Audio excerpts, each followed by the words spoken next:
things your business needs, and there are a lot of things that you need, and there are also other things that you want. So you need to kind of draw a line between your wants and your needs.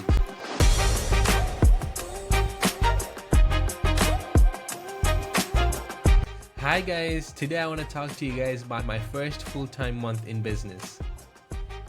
So like as we're just continuing off of this unscripted videos, so I'm going to take you through and walk you through whatever I did good and whatever I didn't do well, as well as my learnings and how you guys can benefit from what I've gone through. And you could probably watch this and kind of understand the struggles of actually going to business full time just after coming off of a full-time job.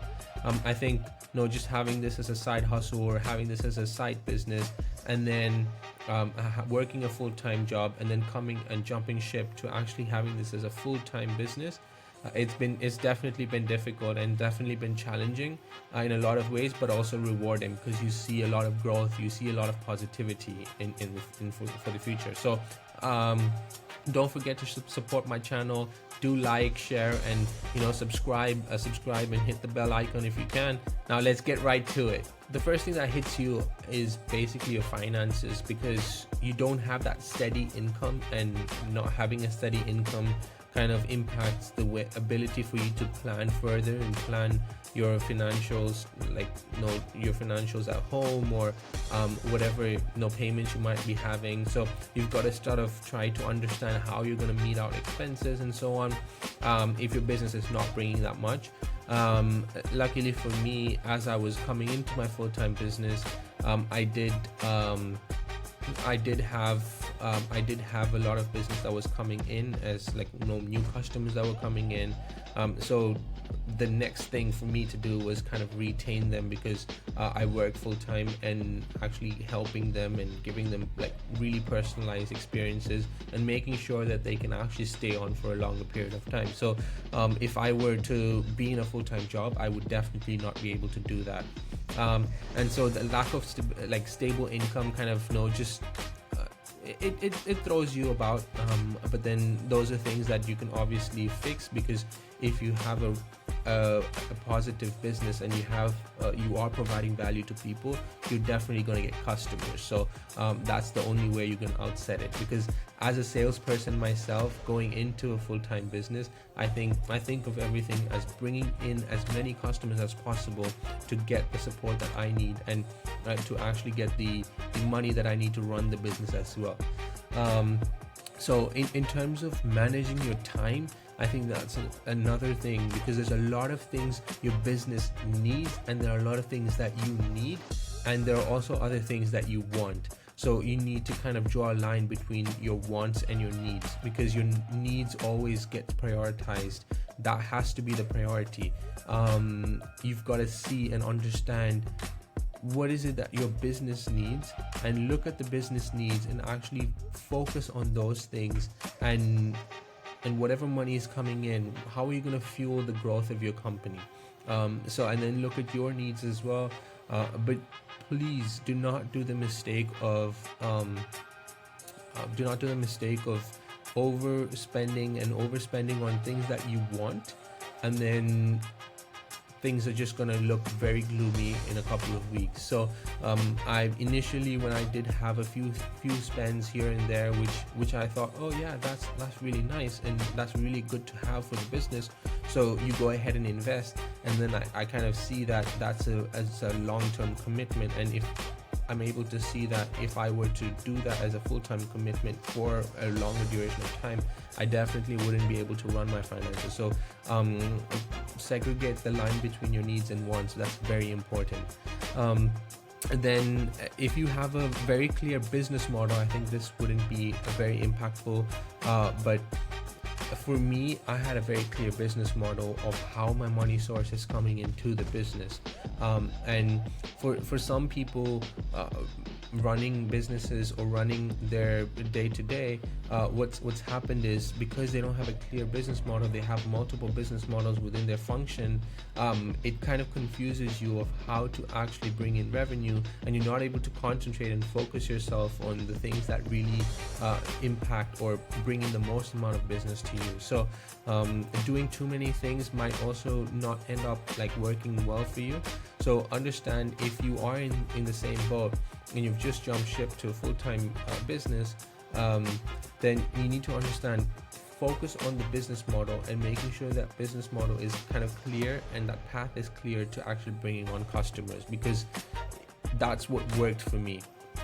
And then in terms of marketing and sales, because you don't have that cushion of another full-time job, marketing and sales sometimes takes a back, because for example, if I were to spend a lot of money on ads, I'll definitely do it if I had some extra money in the bank and so on, but that shouldn't be how it's like, that's not how it's supposed to be done. You should have segregate percentages of your revenue for marketing spends, because as you keep doing marketing and as you work on your branding, you're going to start bringing that steady income into your business, because you're going to start building a brand for yourself, and people are going to see that, and people value a positive business. And the more you portray yourself and the more you put yourself out there in a positive light, you're going to see good business come to you. So don't do the mistake that I did of, oh yeah, if I have money, if I have extra cash here lying in there, then I'll work on putting some money into marketing. That isn't ideal. Then obviously, if you don't have experience in legal tax and compliance issues and stuff, then you have to obviously get an accountant or someone to look at the legal stuff. So that's going to cost you money. So you've got to understand, the best thing that you can do is, if you know someone or you have friends, try to get some help, at least to get an idea of how it would be. If you can get friends or family to help you, that would be amazing, because you can obviously ask them for help. You can get as much as help from them, but at the same time, it won't cost you as much. So it might not cost you as much, or even if it did, you could obviously have flexible payment plans, or speak to them and get some arrangements done. So the other thing is, because you're in business, and when you are when you go into it full time, the problems that we face, or the problems that I face, is that there's no one that I actually report to. There's no manager, or there's nobody that I actually report to. So I decide what I want to do, or I decide what work I do on that particular day.